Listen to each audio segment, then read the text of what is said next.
सब कमा कमा कर ढेर लगाते रहते हैं, बेटों के लिए और बेटों के बेटों के लिए, 7 पीढ़ी के लिए रख देते हैं। उनको पता है 7 पीढ़ी अंधे और कोढ़ी पैदा हो, कुछ कर नहीं पाएंगे, कोढ़ियों के लिए इंतजाम कर रहे हैं। अरे ये 7 पीढ़ी के लिए धन मत रख, चाहे राजनीति करो चाहे कुछ करो, लेकिन इतना धन जमा करने की जरूरत नहीं है।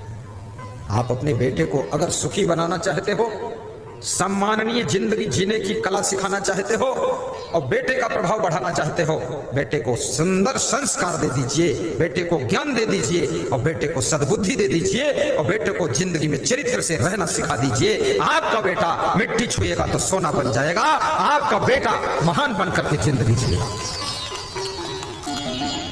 ये बेटा के लिए चुट्टा बन रहे थे और बेटा उस पैसे से शराब पी रहा है। एक मिनिस्टर मुझको मिले तो बोले हमारे घर में सब ठीक है लेकिन बेटा नहीं ठीक है। तो हमने कहा बेटा क्या करता है?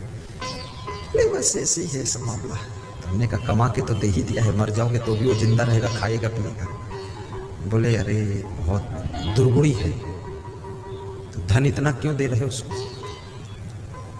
बच्चों से मैं कहूंगा, छोटे छोटे बच्चे जो बैठे हैं, सब बच्चे बेटी हो या बेटा हो, पोती हो या पोता हो, एक छोटा सा दान पात्र बनाइए, छोटा सा डब्बा गुल्लक बनाइए।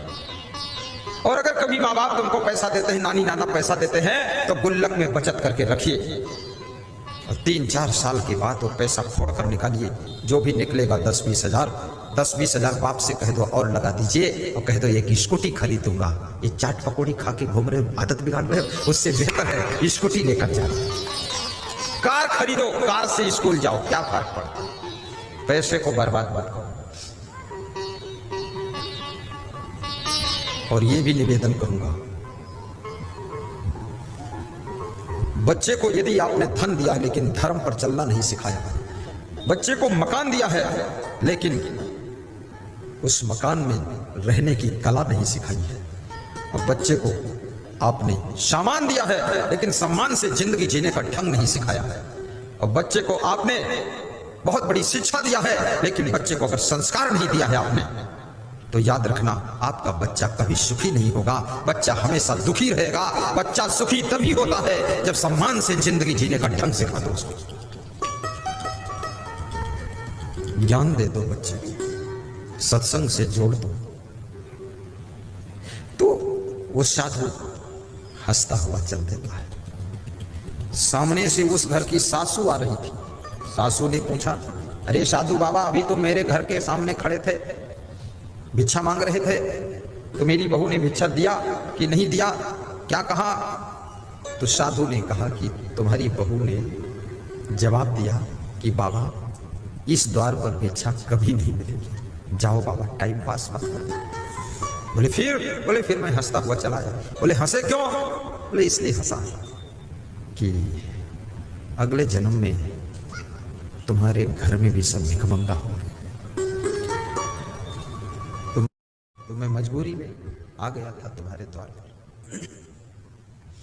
किसी के द्वार पर कोई अतिथि आ जाए, प्रेम से खिला देना उसको, प्रेम से बोल देना, मेहमान का सम्मान कर देना। और ये भी निवेदन करूंगा, हर रोज किसी के हम मेहमान बनने के लिए भी मत जाना, रोज रोज ससुराल भी मत जाना। एक दिन मेहमान होता है, 2 दिन मेहमान रहे तो मेहमान रहमान होता है, फिर हर रोज मेहमान आ जाए तो मेहमान ना मेहमान है ना रहमान है, फिर वो मेहमान बेईमान होता है। बेईमान दूसरे घर में भार बनते हो, वहां भीड़ बचाते हो, टाइम बर्बाद करते हो दूसरे का भी, खाम वहां खड़े रहते रोज। किसी दोस्त के घर पे भी रोज मत जाए, लांछन लग जाएगा, कलंक का दाग लग जाएगा, इसके घर पे ये क्यों आता है? लोग संदेह करेंगे तुम्हारे ऊपर, लेकिन तुम जैसा बेशर्म आदमी वहां खड़े हो, क्यों खड़े हो? क्या जरूरत है? आपका सम्मान आपके हाथों में है, आपकी चालों में है, आपकी बातों में, आपके चरित्रों में है। प्रथम अपने चरित्रों को सुधारोगे तो क्या होगा? हे गुरुदेव अपने चरणों में बिठा लोगे तो क्या होगा? बिठा लोगे तो क्या होगा? सासू ने कहा तुम मेरे साथ आओ। सासू वापस ले गई उस साधु को। साधु को बड़ी आशा की किरण मिली, ये सासू है, घर की मालिक है, अब वापस लेकर जा रही। बोले आओ। बहू ने कैसे मना कर दिया कि कुछ नहीं मिलेगा, चलो। महात्मा प्रसन्न हो गया कि अब मिलेगा, चलो। महात्मा आया, बैठा रहा द्वार पर। 2-4 कुर्सी पड़ी थी, महात्मा कुर्सी बैठ गए। सासू अंदर गई। 10 मिनट के बाद लौट कर निकली। साधु ने सोचा कुछ लाएगी, कुछ देगी। तो सासू ने क्या कहा, जाओ बाबा, जिंदगी भर तुमको यहां कुछ नहीं मिलेगा, जाओ। तो साधु ने कहा तो बुलाकर क्यों लाई? मैं तो चला ही गया था। बोले मैं इसलिए बुलाकर लाई कि मेरी बहू ने मना किया था कि कुछ नहीं मिलेगा। बहू कौन होती मना करने वाली? मना भी करूंगी तो मैं करूंगी, क्योंकि मैं सासू हूं, इसलिए मना करूंगी। तो मैं इसलिए लाई थी कि तुमको मना करने के लिए लाई थी कि मैं मना करूंगा। ये सासू होने का ऐसा अहंकार होता है कि मना भी करूंगी तो मैं ही करूंगी। अरे वही काम बहू ने कर दिया तो क्या बुरा होगा? सासू होने का अभिमान भी छोड़ दो। कुछ नहीं है अभिमान में, बड़ा से बड़ा पद प्राप्त करो, निर्माण रहो। भगवान श्री राम क्या कहते हैं? सिया राम माई सब जग जानी, करहु प्रणाम जोई जुग पाई। सिया राम माई सब जग जानी। राम कहते हैं मैं ही केवल राम नहीं हूं, पूरे जगत के पुरुष राम हैं, पूरी जगत की नारियां सीता है। उनको मेरे समान समझो, मैं उनसे कोई बड़ा नहीं हूं, मैं भी उनके साथ में खड़ा हूं, सबका सेवक हूं। सिया राम माए सब जग जानी, करहु प्रणाम जोई जुग पानी। सतुई सब मोह मैं जग मोदे अधिक संत करि लेख। सतुई सब मोह मैं जग मोदे अधिक संत करि लेख। कितनी सुंदर चौपाई है।